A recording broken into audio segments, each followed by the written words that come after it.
అమ్మాయి కనపడలేదన్న కోపంతో కొంచెం గట్టిగా అరిచాను. ఇకపై ఎప్పుడు అరవనమ్మా. సారీ అమ్మా. నువ్వు నా మాట విన్నావేంటి? చెప్పు. నందిని అని ఏదో మాట్లాడుతూ ఉన్నావు, ఏమైంది? అదేరా, ఆ అమ్మాయి నిన్న కనపడలేదు కదా. అవును. బస్ స్టాప్ లో 4 అబ్బాయిలు తన మీద చెయ్యేశారట. అలాంటి డ్రెస్ వేసుకుంటానన్నప్పుడే వాళ్ళ అమ్మ తిట్టిందట. ఆ టైంకి అలాంటి డ్రెస్ వేసుకుని బయటికి వెళ్ళొచ్చా చెప్పు? ఏరియా మొత్తం దాని గురించే మాట్లాడుకుంటున్నారు. పాపం ఆ ఫ్యామిలీ. ఇక ఇల్లు ఖాళీ చేసి ఎక్కడికైనా వెళ్ళిపోవడమే.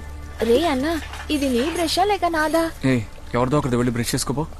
అమ్మా, ఆ, ఇప్పుడు ఎందుకమ్మా వాళ్ళు ఇల్లు ఖాళీ చేయాలంటున్నావు? మరి ఏం చేస్తారా? ఆ అమ్మాయి ఇంకా బయటికి ఎలా వస్తుంది, అందరికీ తన మొహం ఎలా చూపించుకుంటుంది. నువ్వు చూస్తూ ఉండు. కొన్నాళ్ల పాటు ఆ అమ్మాయి ఇంట్లోంచి అసలు బయటికి రాదు. అమ్మా, వాళ్ళు ఖాళీ చేయకపోయినా నువ్వే ఖాళీ చేసేలా ఉన్నావు. ఒరే, నోటుకొచ్చినట్టు వాకే. అవునవును. పెద్ద అన్ని ఈయనకే తెలుసు మరి. ఏంటి టైషన్?